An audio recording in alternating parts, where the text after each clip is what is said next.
Two, let me talk to us as a Christian. As a Christian, if you are being employed, to God be the glory. Especially, let me talk to the set of people that are living in my country called Nigeria. Nigeria of today, you must have multiple streams of income to make it. Many of us fail because we did not manage our surplus.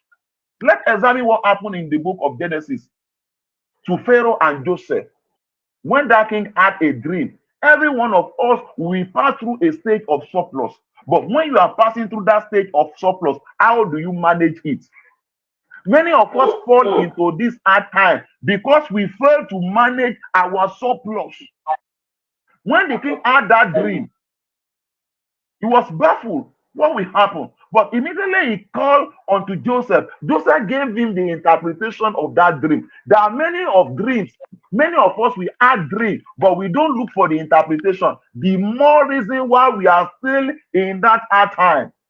Joseph now told the king, hey, 7 years of surplus will come. Oh.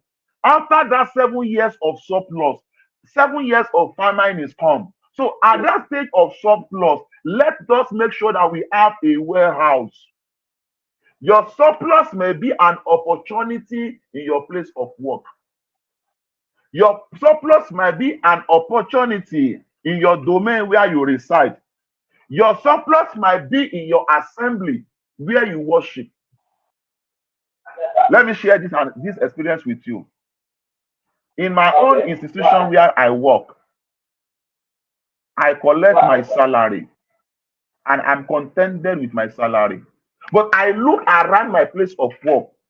I got to know that someone needs bottled water and minerals, Coke, Pepsi, all the lights in my place of work. I just move closer to someone. Please, won't you mind if I can be supplying you water and minerals at a very reasonable rate? And you will be making your cool profit and I'll be making mine too. He said, no problem. I'm supplying that person till date. He's making his money. I'm making my money and my salary is still intact. That is +2. In the place where I reside, I find out that people that are in my environment, they find it hard to get some certain items. I did my feasibility result, my feasibility study. I got to know those things. Many of us, we don't want to solve problems. And if you don't solve problems, you will keep on remain in hard time. People that are making it, they solve problem. Look at your environment. Is there any problem there? How can you solve it? The more you solve problem, the more the stream of income that will come to your purse. So look for problem. Don't run away for problem. Look for problem. Immediately you get to know a kinds of problem, try to solve it. People don't pay for people that don't solve problem. Oh. Gladly they will pay. So I send my salary now. I have some little thing around me. I have some little problem. Let me put it that way. Pastor, I have some little problem that I solve, and people pay me for solving that problem. So if people are shouting at times, they should look around them. There are a lot of problems that you can solve. It's just of you to pray, God, open my eyes. Pastor, let me say this. Let me confess. During the coronavirus year, the Lord, every year, God will surely give me an instruction. This year, I want you to go this way. I never knew that coronavirus is coming. And the Lord opened my eyes that I should go into fumigation stuff. And I know nothing about fumigation. And I have a colleague that is into that fumigation. Pastor Johnson, that you know that our same Pastor Johnson. And I told him, Pastor Johnson, I have a direction.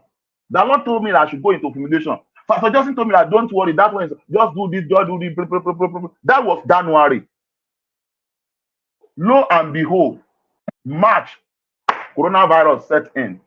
Now they are looking for whomsoever that will supply chemical in some branches, in some offices, in some household.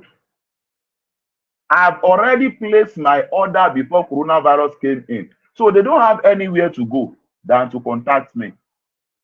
And through that inspiration given unto me that I received and that I worked on, I know how God blessed me that year. So these senses that God has given us, your eyes, you can make money with your eyes. Your ear, you can make money with your ears. Your nose, you can smell something that is nice and you work on it and get money. Your mouth, you can talk to people and get money. So don't say that, okay, after all, I'm working, I'm getting so amount. It is enough for now. It is enough for now because you don't have responsibility. By the time your responsibility grow, that take home might not be enough. So make sure that you maximize your time of surplus. So when that famine comes, you will be able to augment and get it right. So please and please, whatsoever you are doing, I have a friend. That friend, there is never a business that we mention that he won't tell you that he has idea. He might not know anything about it, but immediately he finish that discussion, he will seek for opinion of professionals, and he will present that thing to you as a professional, and you will pay for his consultation fee. Is that one not enough? Plus his salary.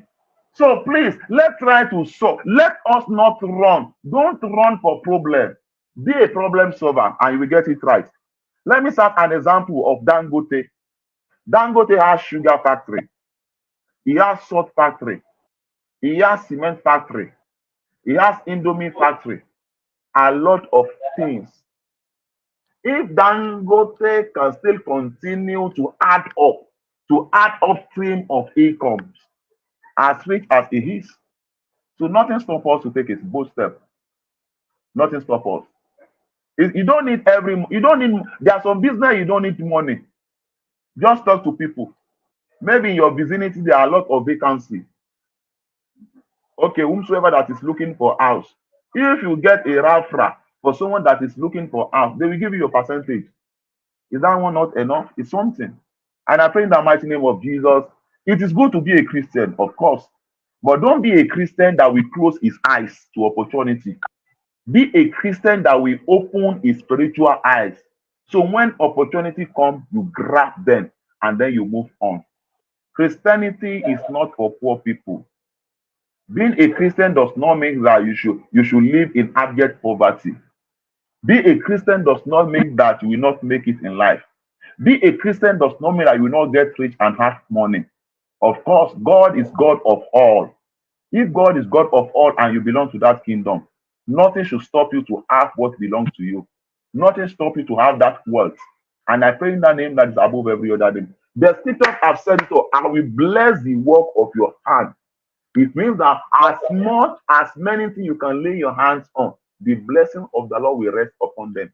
And so shall it be in the mighty name of Jesus. Glory to Jesus. Thank you, Pastor Zach.